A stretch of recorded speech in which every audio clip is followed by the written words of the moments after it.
네, 오늘 같이 보실 말씀은 사사기 7장 1절부터 7절까지 말씀입니다. 화면에 나오는데요. 다 같이 자리에서 일어나셔서 한 절씩 교독하도록 하겠습니다. 여룻바알이라는 기드온과 그를 따르는 모든 백성이 일찍이 일어나 하롯셈 곁에 진을 쳤고 미디안의 진영은 그들의 북쪽이요 모래 산 앞 골짜기에 있었더라. 그래서 기드온에게 이르시되 너를 따르는 백성이 너무 많은즉 내가 그들의 손에 미디안 사람을 넘겨주지 아니하리니 이는 이스라엘이 나를 거슬러 스스로 자랑하기를 내 손이 나를 구원하였다 할까. 이제 너는 백성이 귀에 외쳐 이르기를 누구든지 두려워 떠는 자는 길라산을 떠나 돌아가라 하라 하시니 이에 돌아간 백성이 2만 2천 명이요 남은 자가 1만 명이었더라. 백성이 아직도 많으니 그들을 인도하여 물가로 내려가라. 거기서 내가 너를 위하여 그들을 시험하리라. 내가 누구를 가리켜 내게 이르기를 이 사람이 너와 함께 가리라 하면 그는 너와 함께 갈 것이요 내가 누구를 가리켜 내게 이르기를 이 사람은 너와 함께 가지 말라 할 것이라 하면 그는 가지. 이에 백성을 인도하여 물가에 내려가매 여호와께서 기드온에게 이르시되 누구든지 개가 핥는 것 같이 혀로 물을 핥는 자들을 너는 따로 세우고 또 누구든지 무릎을 꿇고 마시는 자들도 그와 같이 하라 하시더니 손으로 움켜 입에 대고 핥는 자의 수는 300명이요 그 외의 백성은 같이 읽겠습니다. 여호와께서 기드온에게 이르시되 내가 이 물을 핥아 먹은 300명으로 너희를 구원하며 미디안을 내 손에 넘겨주리니 남은 백성은 각각 자기의 처소로 돌아갈 것이니라 하시니 아멘. 말씀에 은혜 받으세요. 인사하면서 앉겠습니다. 말씀에 은혜 받으세요. 아멘. 기드온의 300용사라는 제목으로 말씀을 나누겠습니다. 오늘 나눌 말씀은 기드온 스토리 중에서 아주 가장 유명한 그런 말씀이죠. 우리 지난번에 나눴던 내용은 그 미디안의 압제를 받던 이스라엘을 구원하기 위해서 기드온을 사사로 부르셨다는 부분을 살펴보았습니다. 기드온보다도 기드온을 큰 용사로 부르신 하나님께 초점을 맞춰야 된다. 그렇게 말씀을 드렸죠.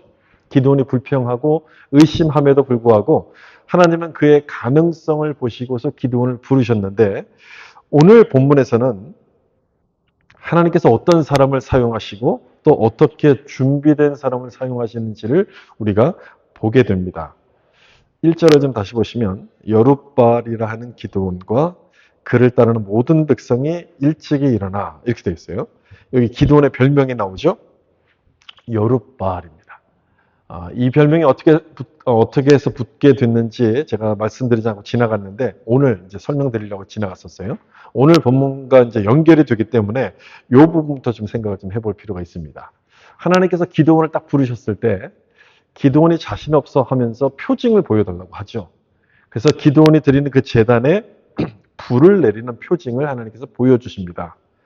그리고 난 다음 하나님께서 기드온에게 이렇게 명령하세요. 너희 집에 있는 바알과 이 아세라 우상들을 허물고 거기에 하나님을 위한 제단을 쌓아라. 이렇게 말씀하십니다. 하나님께서 표징을 보여주셨으니까 이제는 너가 보여줄 차례다. 이렇게 말씀하시는 거예요. 순종에 대한 표시로서 집에 있는 바알 우상을 허물라. 이렇게 말씀하시는데 여기서 중요한 것은요. 집에 있는 바알 우상이에요. 집에 있는. 이런 사람을 하나님이 택하시는 거예요. 기드온의 아버지가 바알 우상을 섬기는 그런 사람들이었거든요. 기드온이 그리고 그런 집안에서 자랐어요. 근데 이런 사람을 하나님께서 사사로 부르시는 거예요. 하나님도 참 대단하시죠? 죄인까지 사랑하시는 하나님의 은혜가 아니고서는 도무지 이해할 수 없는 장면이에요. 이런 기드온을 딱 부르셨는데 이제 기드온이 뭔가를 보여줄 차례죠. 하나님의 그 부름에 대해서 순종을 해야 돼요.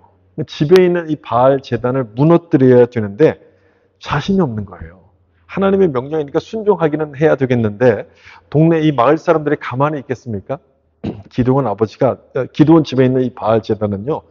개인 제단이 아니라 그 마을 사람들이 공동으로 사용하는 그런 제단이었어요. 기드온 아버지가 바알의 제사장 같은 역할을 한 것이고 그 일을 가지고 이 기드온 집이 먹고 살았는데 이걸 허물어뜨리면 그 뒷감당을 어떻게 감당합니까? 자신이 없는 거예요. 근데 하나님 명령하셨잖아요. 명령하셨으니까 하긴 해야 되겠고, 그래서 아무도 보지 않는 한밤중에 가서 이 바알 제단을 무너뜨려요. 그게 아침이 되죠. 아침이 되니까 난리가 났어요. 이 동네 사람들이 아침 일찍 바알에게 제사를 드리러 갔는데 이 제단이 무너져 있는 거예요. 아침 일찍 제사를 드리러 갔다는 얘기는 지금 우리 식으로 설명하면 새벽 예배를 하러 갔다는 거죠. 여러분, 바알을 섬기는 사람도 새벽 예배 열심히 했어요. 아주 우리보다 열심히 했던 것 같아요. 우리도 이제 좀 분발을 해야 될 것 같은데, 이 바알 제단을 허물어진 걸 보면서 누가 허물었더는가 찾다가 기드온이 범인인 것을 찾아내요. 그래서 요아스에게 네 아들이 이 제단을 무너뜨렸으니까 그는 죽어야 된다. 끌어내라. 이렇게 막 소리치기 시작합니다. 이 장면도 좀 이상한 장면이죠. 여러분, 이 사람들은 하나님을 믿는 사람들이에요. 하나님의 백성들인데 하나님께 순종한 기드온을 죽이려고 해요. 뭔가 이상해요. 뭔가 거꾸로 가고 있는 그런 모습인데 사사기가 계속해서 말하고 있는 나 스스로 왕이 되려고 했던 그 욕심의 결과가 바로 이런 모습으로 나타나고 있는 거죠. 이때 기드온의 아버지 요아스가 아주 지혜롭게 이야기합니다. 아들을 끌어내라, 막 죽이겠다 이렇게 막 소리치니까 뭐라고 얘기했냐면, 만약 바알이 참 신이라면 바알의 제단을 무너뜨린 이 기드온과 직접 상대하면 된다. 당신들이 나서지 마라. 이렇게 얘기를 해요. 이렇게 얘기하니까 조용해집니다. 바알이 꼼짝을 못하거든요. 아무 일도 안 일어났거든요. 조용해져요. 그래서 이 사건으로 말미암아 이 바알은 자기 자신도 지키지 못하는 무력한 존재라는 게 드러나게 돼요. 원래 우상이라는 게 다 그런 것 아닙니까? 사람들이 섬기는 우상은요, 자기들의 욕심이 반영된 허상과도 같은 거예요. 근데 기드온이 바로 그거를 드러낸 거예요. 인간이 섬기는 이 우상의 무능력함을 기드온이 보여준 것이고, 이 사건으로 말미암아 기드온의 별명이 여룻바알이 됩니다. 바알과 싸우는 자, 바알과 다투는 자, 이런 뜻이에요. 순서가 이 사건이 먼저 있고요. 그 다음에 오늘 본문에서 미디안과의 전쟁이 나오는데 이 순서가 여러분 굉장히 중요합니다. 1절에도 기드온의 이름을 설명할 때 이걸 먼저 설명하잖아요. 여룻바알이라고 하는 기드온, 이렇게 먼저 여룻바알을 불러요. 이 순서가 보여주는 것은 뭐냐면 이스라엘이 미디안의 압제에서 벗어나는 것보다 더 중요했던 문제는 뭐였냐면 하나님과의 관계라는 거예요. 그걸 말하고 싶은 거예요.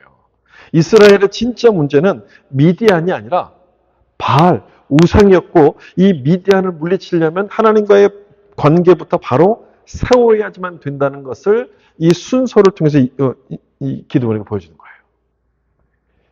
기드온의 별명이 여룻바알. 이걸 먼저 기록한 이유가 바로 그런 거죠. 기드온이라는 이름의 뜻도 잘라버린다 이런 뜻이거든요. 기드온이 잘라버린다는 뜻인데 이 여룻바알과 기드온을 이름을 같이 씀으로 말미암아 뭐를 잘라버리라는 뜻이 되겠습니까? 바알, 우상, 하나님 대신 섬기려고 하는 이 모든 욕심을 잘라내라 이런 뜻이 되는 거죠. 이렇게 기드온이 이제 하나님께 순종하고 났더니 하나님께서 미디안과 싸우라고 명령하시면서 기드온이 군사를 막 모집해요. 그때 많은 사람들이 모였습니다. 몇 명이 모였냐면 3만 2천 명이 모였어요. 이 숫자를 여러분 기억하세요? 몇 명이 모였어요? 3만 2천 명이 모였어요. 지금 기드온은요, 성령이 임해서 아주 성령 충만한 상태예요. 그리고 나팔을 불러서 사람들 모였더니 3만 2천 명이나 되는 많은 사람들이 모였습니다. 얼마나 자신이 넘쳤을까요? 미디안의 군대가 아무리 많아도 우리를 무너뜨릴 수 없다. 막 두렵지 않아요. 그 자신감이 막 넘쳤어요. 지난번에 설명드렸던 이 양털 기도 기억나시죠? 양털 기도도 바로 요때, 여기 전쟁에 나가기 바로 전에 했던 것이었기 때문에 자신감이 막 차고 넘치는 그런 상황이에요. 그런데 여기서 이때 하나님께서 이상한 말씀을 하세요. 지금 숫자가 너무 많다. 이들로 내가 싸우게 하지 않겠다라고 하시면서 2번에 걸쳐 이 100사람들을 돌려 보냅니다. 첫 번째는 두려워 떠는 사람들을 돌아가게 하셨는데 그래서 돌아간 사람들이 2만 2천 명이 돌아가요. 몇 명 남아요? 3만 2천에서 2만 2천이 돌아가니까 10,000명이 남죠? 3분의 2가 돌아가요. 3분의 2가 돌아가요. 여기서 재밌는 게요. 1절에 기드온이 진친 곳이 어디입니까? 어디로 되어 있습니까? 하롯 샘 곁이라고 있죠. 하롯이라는 곳에 진쳤는데 이 하롯의 뜻이 어떤 뜻이냐면 떨다, 두려워하다 이런 뜻이에요. 떨다 두려워하다. 이런 곳에 이스라엘 군대가 지내셨다는 것은 우연이 아니었겠죠. 이 이스라엘 백성들의 그 상태를 좀 설명해 주는 것 아니었겠습니까? 기드온이 오라고 하니까 오긴 왔어요. 그런데 두려운 거예요. 옆집 사람도 나가고 앞집 사람도 다 나가니까 내가 안 나가면 나만 찍힐 것 같아서 오기는 왔는데 싸울 자신이 없어요. 미디안의 군대는요 13만 5천이 넘었어요. 엄청난 군대였어요. 게다가 이 사람들은요 낙타를 타고 다니면서 칼을 휘두르는 아주 이제 이런 용맹한 사람들 아니었습니까? 근데 무기 하나 없는 이스라엘 백성들이 싸우기에는 너무너무 두려운 거예요. 그래서 두려워 떠는 사람들을 하나님이 돌려보내세요. 아무리 그래도 전쟁할 때는 한 사람이라도 더 많아야지 더 유리한 거 아니었겠습니까? 근데 왜 사람들을 돌려보냅니까? 이 두려움이라는 것은요, 이 전염성이 있어가지고 한 사람이 두려워하기 시작하면 그 주변으로 다 두려움이 퍼져요. 전체 사기를 떨어뜨리는 거예요. 그런 사람들은 아무리 많아도 도움이 되지 않기 때문에 이들을 돌려보내라고 아마 말씀하셨을 거예요. 그래서 3분의 2가 돌아가고 딱 10,000명이 남아요. 10,000명이 남을 때 하나님은 아직도 많다고 하시면서 한 번 더 돌려보내시고 300명만 남습니다. 참 이상하죠. 우리가 생각하기엔 참 이상해요. 많아야 좋은데 자꾸만 줄여가요. 하나님의 말씀, 하나님의 방법이 참 이상하게 보이는데 사실 성경이 기록하고 있는 하나님의 말씀은 전부 다 이상하지 않습니까? 아브라함에게 아직 자식도 없는데 하늘의 별처럼 바다의 모래처럼 수많은 자손을 주신다. 이렇게 말씀해요. 홍해가 딱 가로막고 있는데 이 홍해를 향해서 들어가면 이 홍해가 열린다라고 말씀해요. 전부 다 이상한 말씀이에요. 하나님의 말씀이 이상하게 보이는 것은요. 우리의 생각과 다르기 때문에 이상하게 보이는 거죠. 지금 여기서도 이스라엘 백성들이 미디안을 보면서 두려워서 떨었던 것은요. 그들의 숫자 때문에 13만이라는 숫자. 자기들 숫자는 작은데 적은 엄청나게 많으니까 두려워지는 거예요. 그랬으면 하나님께서 이스라엘에게 더 많은 군사를 보내주셔야 될 텐데 반대로 자꾸만 돌려보내세요. 자꾸만 줄여가세요. 그러니 이상하죠. 내가 생각하는 것과 다르기 때문에 참 이상한데 이렇게 하나님께서 하신다고 하면 그럼 우리는 뭘 해야 되느냐? 생각을 좀 해봐야 되는 거예요. 생각. 이 일을 통해서 무엇을 말씀하시려고 하는가? 이 일을 통해서 무엇을 배우라고 말씀하시는가를 생각해 봐야 되는데 2절 말씀이 나옵니다. 2절 보시면 여호와께서 기드온에게 이르시되 너를 따르는 백성이 너무 많은 즉 내가 그들의 손에 미디안 사람을 넘겨주지 아니하리니 그 다음부터 같이 읽겠습니다. 이는 이스라엘이 나를 거슬러 스스로 자랑하기를 내 손이 나를 구원하였다 할까 함이니라. 아멘. 왜 돌려보내셨어요? 기드온이 자랑할까 봐. 자랑하면서 교만할까 봐 돌려보냈다고 말씀해요. 3만이라는 병력은 뭐 미디안에 비하면 많은 것은 아니지만 그래도 그 병력을 가지고 승리하면 뭘 자랑하겠습니까? 내가 이겼다라고 이렇게 자랑할 수 있는 것이죠. 내 능력으로 이겼다고 자랑할 수 있었어요? 하나님의 은혜는 싹 잊어버리고 내 힘으로 이겼다고 하면서 교만해질 수 있었기 때문에 그걸 아시는 하나님께서는 그렇게 하지 말라고 이 숫자를 줄이시는 거예요. 다윗의 고백처럼 전쟁은 여호와께 속한 것이니 전쟁은 하나님께서 하시는 것이기 때문에 이 군인들의 숫자와는 무관하다는 거예요. 내일이 아니니까 이렇게 쉽게 말하지만 이 상황이 진짜 나의 상황이라면 내가 진짜 이 전쟁을 벌이고 있는 중이라면 숫자와 상관없다는 그 말씀 여러분 믿어지겠습니까? 그 말씀을 믿기가 쉽지 않을 거예요. 그런데요 그 말씀을 믿으면 정말 승리하게 돼요. 그걸 지금 보라고 보여주시려고 지금 이렇게 말씀하는 거예요. 여러분 숫자가 작아서 두려워하고 숫자가 많다고 자신 있어 한다면 뭐를 믿는 거예요? 숫자를 믿는 거죠. 하나님을 믿는 게 아니라 그 숫자를 믿는 거예요. 그러면 숫자를 줄이라고 말씀하셨던 이 하나님의 말씀, 이 이상한 장면이 이해가 되는 거예요. 누굴 믿으라고? 하나님을 믿으라고 지금 말씀하는 거예요. 우리 마음은 언제나 준비가 되어 있어요. 무슨 준비가 되어 있냐? 교만해질 준비가 되어 있어요. 모든 사람의 마음은 다 똑같아요. 사람의 마음은 교만해질 준비가 되어 있기 때문에 하나님을 의지하도록 하시려고 숫자를 지금 줄이시는 거예요. 사실 그게 더 축복 아니겠습니까? 가만히 생각해보면 그래요. 숫자가 많아서 교만해지는 것보다는 작지만 하나님을 의지하는 겸손이 더 축복 아니겠습니까? 여러분도 그렇게 믿지 않으십니까? 그렇다면 우리가 기도할 때, 앞으로 기도할 때 뭐라 기도해야 될까요? 하나님 숫자를 의지하기보다 하나님을 의지하는 겸손을 주세요라고 우리가 기도해요. 많은 숫자를 구하기보다는 하나님을 의지하는 겸손을 달라고 기도하셔야 돼요. 여러분, 이 세상은 모든 걸 숫자로 평가합니다. 재산도 숫자로 평가하죠. 내 실력도 숫자로 평가가 돼요. 뭐 시험 점수가 몇 점 나왔느냐, 이 숫자로 평가가 돼요. 심지어 교회도 교회 성도 수로 평가해요. 수가 많으면 좋은 교회, 뭐 수가 없으면 뭐 별로 좋지 않은 교회, 이렇게 숫자로 평가해요. 그렇지만 하나님의 기준은 다릅니다. 달라요. 그렇게 평가하지 않아요. 아무리 수가 많다 할지라도 두려워 떨고 있으면, 그리고 그 많은 수 때문에 교만해져서 하나님을 잊어버린다면 하나님은 그 사람을 사용하지 않아요. 그런 사람을 사용하지 않아요. 성경에는요, 수가 작아서 하나님이 사용하지 못하셨다는 말씀은 없습니다. 오히려 그 반대예요. 오늘 여기 본문에 나온 것처럼요, 너무 많으면 하나님이 사용할 수 없다고 말씀하세요. 이런 내용이 많아요. 뭐 유다왕 아마샤에게는 군대를 줄이라고 말씀하셨어요. 그리고 하나님만 의지하라 이렇게 말씀하셨고, 또 유다왕 아사왕에게는 적은 군대를 가지고 100만 대군을 물리치게 하셨어요. 따라서 숫자가 많아야지 하나님의 일을 할 수 있다는 그 생각을 우리가 버리고, 수가 적고 가진 게 없다 할지라도 겸손하게 하나님을 의지하는 것이 우리에게 더 큰 축복이라는 것을 여러분 믿으시길 바랍니다. 3분의 2가 돌아갔잖아요.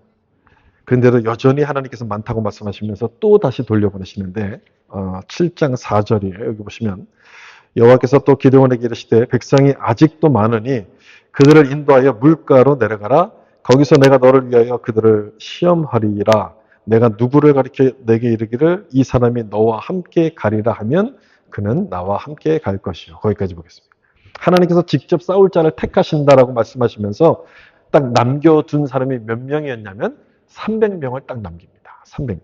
이 300명을 택하시는 이 장면도 참 재밌죠? 지금 10,000명 남은 상태에서 이 사람들을 물가로 데려가라고 말씀하셨어요. 그러니까 더운 곳에 있다가 물가로 갔으니 여러분 얼마나 기분이 좋겠습니까? 물을 보자마자 막 거기에 뛰어드는 사람도 있을 것이고요. 막 머리부터 이렇게 담그는 사람도 있었을 것이고, 막 물을 마시는 사람들 여러 가지 종류의 사람이 있었을 거예요. 근데 이 4절은요, 그것이 뭐라고 되어 있냐면 하나님의 시험이라고 말씀합니다. 시험. 어떤 사람을 택하실지 하나님이 시험하셨던 거예요. 그래서 여러분 물 마실 때도 잘 마셔야 돼요. 어떻게 마셔야 돼요? 잘 마셔야 돼요. 그래서 어떤 사람을 남기시느냐? 혀로 물을 핥아먹는 사람만 남겼어요. 혀로 물을 핥아먹는 사람. 이 사람이 딱 300명이었어요.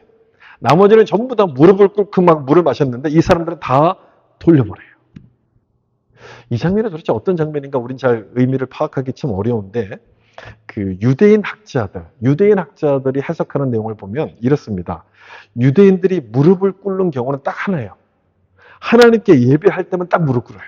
그 외에는 절대 없어요. 근데 돌려보낸 사람들이 무릎을 꿇고 물을 마시잖아요. 그래서 어떻게 해석하냐면 내일이 급하면 언제든지 하나님으로부터 돌아설 수 있는 사람을 나타내는 것이므로 이들을 돌려보냈다라고 해석을 하는데 참 일리가 있는 그런 내용이에요. 그러면 남겨둔 사람, 물을 핥아먹은 사람은 도대체 왜 남겼을까? 이게 정확하게 표현이 안 돼 있어서 어떤 모습인지 우리가 좀 유추를 해봐야 되는데, 만약 두 손으로 이렇게 물을 이렇게 떴으면요, 이렇게 쭉 마셨을 거예요. 핥아먹었다고 표현하지 않았을 거예요. 근데 아마 한 손으로 떴기 때문에 물을 이렇게 핥아서 천천히 조심해서 먹었다, 막 이렇게 표현을 쓴 것 같은데, 한 손으로 먹었다는 얘기는 다른 손으로는 창이나 방패를 쥐고 있었다는 뜻이 됩니다. 지금 전쟁터잖아요. 이 전쟁터에서 시원한 물을 만났음에도 불구하고 주변 경계를 늦추지 않는 아주 신중한 사람을 하나님이 택하셨다라고 이해할 수 있다는 거예요. 어쩔 수 없이 의무감으로 온 사람들이 아니고요. 하나님을 위해서 죽으면 죽으리라는 그 마음을 가지고 나온 이들을 하나님이 선택하신 것이다. 이렇게 이해하면 오늘 본문이 조금 더 쉬워져요. 여기서 분명한 사실은 기드온이 사람을 선택한 것이 아니고 하나님께서 하나님 마음에 드는 사람을 택하셨다는 거예요. 이게 분명한 사실이에요. 이 모양이 어떤 모양이고 어떤 의미가 있는지 그건 사실 중요한 것이 아니고요. 기드온이 자기 마음에 드는 사람을 고른 것이 아니라 하나님 마음에 드는 사람을 택하셨다는 것이 중요한 거예요. 그렇다면 이 300명이나 이 작은 숫자는 여러분 결코 작다고 볼 수가 없는 거예요. 숫자가 작다고 해서 불안할 필요가 전혀 없는 거예요. 하나님이 택하신 사람들이거든요. 그 이유가 무엇이었는가? 왜 이렇게 사람들을 돌려보내셨는가? 첫 번째가 교만하지 말라고 돌려보내셨다고 말씀드렸잖아요. 두 번째 이유는 뭐냐? 하나님만 의지하라고 이렇게 하시는 거예요. 하나님만 의지하라고. 어쩌면 기드온이 2만 2천 명이 돌아갔을 때, 그리고 1만 명만 남았을 때, 이 정도로도 한번 해볼 수 있다. 그렇게 생각했을지도 모릅니다. 작지만 한번 해볼 수 있어 라고 생각을 했을 텐데 여기서 다 돌려보내고 또 300명만 딱 남겨요. 3만 2천 명 중에서 여러분 300명 남아요. 그럼 얼마로 줄어든 거예요?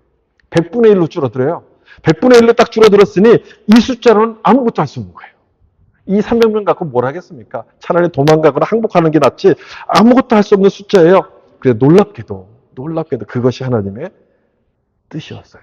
그게 하나님의 뜻이었어요. 너의 힘으로 어떻게 하려고 하지 말고 나만 믿고 따라와라. 이걸 가르쳐 주시려고 그렇게 하는 거예요. 어떤 상황에서도 하나님만을 의지하라고 말씀하시는 거예요. 아까 우리가 불렀던 찬송도 마찬가지잖아요. 하나님만 의지하라. 어떤 상황에서도 하나님만 의지할 것을 가르쳐 주시기 위해서 모든 숫자를 다 줄이시는 거예요. 기드온이 말로 하면 깨닫지 못하니까 하나님께서 한 가지 표징을 또 보여주세요. 너가 그래도 두려우면 미디안 진영, 너 부하와 함께 이 미디안 진영을 한번 가보라. 이렇게 하나님께 말씀하세요. 그래서 그 말을 듣고 기드온이 의심이 많잖아요. 그리고 이 두려움이 많은 성격인 것을 하나님께서 아셔가지고 확신을 주시려고 이렇게 말씀하시는 거예요. 자, 우리 하나님이 맞춤형 이렇게 은혜를 주시는 분이에요. 하여튼 그래서 기드온이 이제 미디안 진영으로 갔어요. 거기 정찰을 딱 갔는데 거기서 미디안 군사들끼리 하는 이야기를 듣습니다. 어젯밤 내가 꿈을 꿨는데 하면서 하는 그 내용을 들어요. 그 꿈이 뭐냐? 이런 꿈이에요. 사사기 7장 13절. 기드온이 그곳에 이른즉 어떤 사람이 그의 친구에게 꿈을 말하여 이르기를 보라 내가 한 꿈을 꾸었는데 꿈의 보리떡 한 덩어리가 미디안 진영으로 굴러들어와 한 장막에 이르러 그것을 쳐서 무너뜨려 위쪽으로 엎으니 그 장막이 쓰러지더라. 이런 꿈 이야기 하는 걸 들어요. 이런 내용이 뭔가 좀 심상치 않죠. 기드온이 이 얘기를 딱 들으면서 뭔가 의미가 있는데 이렇게 생각을 하고 있는 중인데 이 두 사람이 막 서로 얘기하고 있잖아요. 그 반대쪽 사람이 그 꿈을 듣던 미디안 사람이 그 꿈이 뭔지 친절하게 해석까지 해줘요. 이 꿈은 기드온이 우리를 이기는 꿈이야. 하나님께서 우리를 저 사람들의 손에 붙이신 꿈이라고 알아서 해석까지 해줍니다. 아군이 해석한 게 아니라 적군이 해석을 해주는 거예요. 여러분 그 말을 기드온이 들었으니까 그 마음이 어떻겠습니까? 자신감이 생기는 거예요. 야 300명의 수로도 우리는 승리할 수 있다는 이런 확신, 이런 믿음이 생기게 돼요. 여기서 이 꿈이 보리떡 한 덩어리라고 이렇게 표현을 하잖아요. 이 덩어리, 한 덩어리라고 돼 있는데 이 덩어리라는 이 히브리어 단어가요. 여기에 한 번 딱 나와요. 딱 한 번. 딱 한 번 나오는 단어는 사실 그게 어떤 의미인지 정확하게 이제 의미를 찾을 수가 없거든요. 여기도 마찬가지예요. 그래서 이 덩어리와 어근이 비슷한 단어들을 쭉 찾아보면 어떤 의미냐면 말라 비틀어진 그런 뜻이래요. 말라 비틀어진. 그렇다면 이 덩어리도 아니고 말라 비틀어진 보리떡 이런 뜻이라는 거예요. 기드온과 300명의 용사의 처지가 딱 그 짝인 거예요. 갓 쪄낸 보리떡도 아니고 먹음직스럽고 이 보암직스러운 그런 빵도 아니라 먹다 버려진 그래서 말라 비틀어진 그런 빵과 같은 신세. 기드온과 300명의 용사가 바로 그런 모습이었던 거예요. 뭘 하려고 해도 할 수가 없고 아무런 힘도 없고 말라 비틀어져서 먹을 수 없는 그런 보리떡과 같은 상태인데 그 보리떡이 어떻게 합니까? 미디안 군대를 무너뜨려요. 하나님께서 승리를 주신다는 사인이었던 거죠. 그래서 기드온이 자신감을 가져요. 자신감. 숫자는 그냥 숫자이구나. 아무것도 아니구나. 하나님을 의지하면 승리는 내 것이 된다는 그런 확신을 갖기 시작합니다. 여러분 그렇죠? 하나님은 바로 이걸 기드온이 알기를 원한 거예요. 그리고 이 말씀을 보는 우리도 역시 이걸 깨닫기를 원하시는 거예요. 내 형편과 실력이 부족하고 뭔가 작다 할지라도 나와 함께 하시는 하나님을 의지하면 우리는 승리할 수 있는 것이다. 나의 승리는 누구에게 달린 것이다? 하나님께 달려있음을 믿고 하나님만 의지하기를 원하시는 거예요. 승리는 여기서 시작하는 거죠. 내 실력과 내 능력이 아닌 하나님을 의지하는 그 겸손한 마음에서부터 승리가 시작된다는 것을 여러분 믿으시길 바랍니다. 이 미디안 병사의 꿈은 그 승리의 원천이 하나님께 있음을 보여주는 그런 꿈인데 그 꿈 이야기를 듣고 이제 더 마음이 이제 자신감을 얻었잖아요. 그래서 기드온이 딱 돌아와서 이 300명의 군사들에게 우리가 일어나 싸우자 이렇게 소리를 치면서 이제 그 싸울 준비를 시켜요. 근데 이 싸울 준비 내용이 참 특이합니다. 7장 16절 여기 보시면 같이 한번 읽어볼까요? 300명을 세대로 나누어 각 손에 나팔과 빈 항아리를 들리고 항아리 안에는 횃불을 감추게 하고 뭘 준비해요? 나팔, 항아리, 횃불. 전쟁과는 전혀 상관없는 것들을 준비하라고 합니다. 이제 막 싸우러 나가자라고 외쳐놓고서 이런 것들을 준비하라고 해요. 여러분 이 장면은 참 이상한 장면 아닙니까? 오늘 이 내용, 오늘 읽었던 7장의 이 내용들은요, 전부 다 우리 상식에서 보면 이상한 말씀들만 기록이 되어 있어요. 근데 하나님의 관점에서 보면 전혀 이상하지가 않아요. 전혀. 솔직히 나팔과 횃불 그리고 항아리를 들고 전쟁하러 나가는 모습은 아이들 장난처럼 보이잖아요. 그런데 하나님은요, 이것을 통해서 미디안 군대를 무너뜨려요. 공포감을 조성하는 이 심리전을 이용하시는 거예요. 그래도 아무리 그래도 그렇지 항아리 깨지는 소리에 미디안 군대가 도망가겠습니까? 이 사람들은 전쟁 경험이 아주 많은 사람들이거든요. 아주 용맹한 사람들이기 때문에 처음에는 좀 혼란스러워한다 할지라도 다시 전열을 재정비해서 반격할 수 있는데 여기서 무너져 버려요. 항아리 깨지는 소리. 하나님께서 이들에게 두려움을 심어 주셨다는 거예요. 여러분 여리고성 정탐했던 사람들 이야기 아시죠? 여리고 사람들이 왜 이스라엘을 두려워합니까? 그들이 가진 군사력 때문에 두려워합니까? 아니에요. 그들이 믿는, 그들과 함께 하시는 하나님 때문에 이들이 두려워했던 거예요. 마찬가지죠. 하나님이 함께 하셨더니 항아리 깨지는 소리에 모두가 놀라서 다 도망가요. 그리고 이스라엘이 대승을 거두게 돼요. 엄청난 승리를 거두게 돼요. 내용을 보면 참 엄청난 승리인데 어떻게 이겼는가를 보면 참 말이 되지 않습니다. 300명을 가지고 미디안 대군 13만 대군을 물리쳐요. 그래서 무기가 뛰어났는가? 뛰어나지도 않아요. 나팔과 이 항아리와 횃불이 전부였어요. 그렇게 말도 안 되는 숫자와 무기였음에도 불구하고 미디안 군대는 이스라엘 사람들을 두려워했어요. 그래서 도망가요. 저는 여기에 오늘 본문이 말씀하고자 하는 중요한 메시지가 있다고 생각해요. 세상이 우리를 두려워하는 것은요, 우리가 가진 실력이나 능력 때문에 두려워하지 않아요. 내가 많은 것을 가지고 있기 때문에 나를 두려워하는 것이 아니라 내가 믿고 있는 하나님 때문에 두려워하는 거예요. 하나님을 믿고 있으면 그 하나님 때문에 세상이 우리를 두려워하는 거예요. 나와 함께 하시는 이 하나님 때문에 나를 보고 두려워하기 시작하는 거예요. 여러분 한국의 기독교가 전해졌던 그 초창기에는요, 크리스찬 수가 아주 적었습니다. 굉장히 적었지만 존경을 받았어요.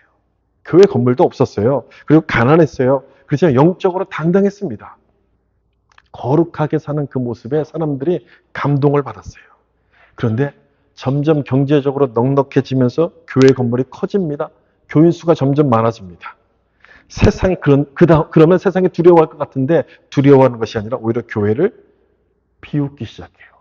숫자는 늘어나고 부유해지는데 오히려 교회가 세상의 조롱의 대상이 되어버려요.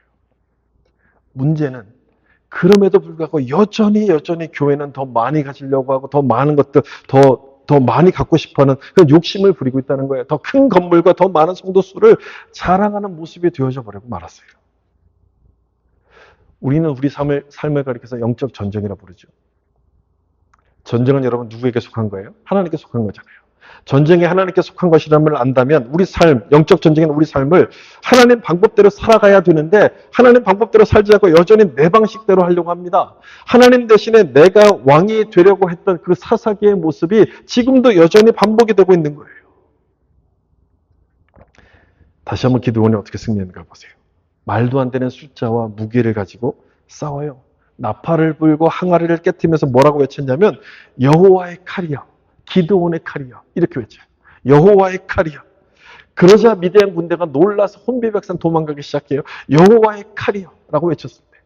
그 전투 경험이 많은 이 미디안 군대들이 300명의 소수에게 무너져버린 것은요. 하나님이 하셨던 일이에요. 여호와의 칼이여. 라고 외쳤을 때 이들이 무너지는 거예요. 이처럼 하나님께서 함께 하시면, 하나님이 도와주시면 세상은 우리를 보고 두려워하기 시작해요. 세상은 우리를 내 능력을 보고 두려워하는 것이 아니라 나와 함께 하시는 하나님 때문에 두려워하기 시작하는 거예요. 오늘 본문은 바로 그것을 깨닫게 해주시는 거예요. 나와 함께 하시는 하나님은 얼마나 위대한 분이고, 그리고 그 하나님을 의지하는 것은 세상에 말하는 것처럼 미련한 것이 아니라 승리의 비결이 된다는 것을 우리가 말씀하는 겁니다. 여러분들 그렇게 믿으십니까? 서두에서 제가 말씀드리잖아요. 우리의 진짜 문제는 나를 괴롭히는 이 힘든 문제가 아니라 나와 하나님과의 관계예요. 이스라엘 문제는 미디안이 아니라 우상 숭배로 멀어졌던 하나님과의 관계였던 것처럼 우리도 욕심 때문에 더 많이 가지려고 하다가 하나님을 잊어버리고, 그래서 나 스스로 왕이 되려고 하는 이 모습이 진짜 나의 문제인 거예요. 그러므로 기드온이 바알 제단을 허물고 하나님께 순종한 것처럼 우리도 그래야 돼요. 우리도 욕심의 우상, 내가 세워가고 있는 이 욕심의 우상을 무너뜨리고 하나님과의 관계를 바로 세워가기 시작해야 돼요. 그러면 내가 가진 게 없다 할지라도 승리는 나의 것이 되는 거예요. 말라 비틀어진 보리떡처럼 같을지라도 나를 통해서 승리케 하시는 이 하나님의 능력을 체험하게 된다는 사실 여러분 믿으시길 바랍니다. 여러분 기드온에게 하신 말씀 좀 기억해 보세요. 저도 설교를 준비하면서 이 말씀이 계속 머릿속에 남았는데 너무 많아서 안 된다. 이 말씀이었잖아요. 너무 많아서 안 된다. 우리는 너무 작아서 문제라고 하는데 하나님은 너무 많아서 문제다. 이렇게 말씀하세요. 너무 작기 때문에 이걸로 뭘 할까 싶은데 하나님은요, 그걸로 이기게 하시는 거예요. 이 300명으로 미디안 군대를 이기게 하셨던 것은 승리의 원천은 하나님께 있다는 것을 믿으라는 거예요. 승리의 원천은 하나님께 있다. 여러분 참 은혜가 되는 말씀 아닙니까? 왜 은혜가 됩니까? 우린 가진 게 별로 없잖아요. 늘 가진 게 없어서 늘 많은 사람들을 부러워하잖아요. 근데 하나님께서 승리의 원천은 하나님께 있다고 말씀하시니 참 은혜가 되는 말씀이에요. 지금 우리 예배드리는 성도 수가 참 많은 과정들을 겪고 코비드를 겪으면서 참 이렇게 됐지만 예전에 비할 때는요 10분의 1밖에 안 돼요. 10분의 1밖에 안 돼요. 그래서 참 이 모습을 볼 때마다 참 힘이 빠질 때도 있는데 이 기드온의 300용사를 보면 용기가 되는 거예요. 적어도 하나님께서 우리 가운데 이런 말씀 안 하실 거예요. 너무 많아서 문제다. 이런 말씀 안 하실 거예요. 적어도 이런 말씀 안 하실 거니까 얼마나 자신감이 생겨요. 하나님의 승리는 숫자와 상관없기 때문에 전혀 문제가 되지 않는 거예요. 겸손히 하나님을 의지하고 겸손히 순종하려고만 하면 생각지도 못한 크고 놀라운 비밀을 우리를 통해서 행하신다는 겁니다. 그래서 이 기드온의 300용사는 우리에게 주시는 용기와 위로의 말씀인 거예요. 여러분들도 오늘 이 말씀 기억하시고 순종하심으로 기드온의 300용사처럼 승리하는 자들이 다 될 수 있기를 예수님의 이름으로 축원합니다.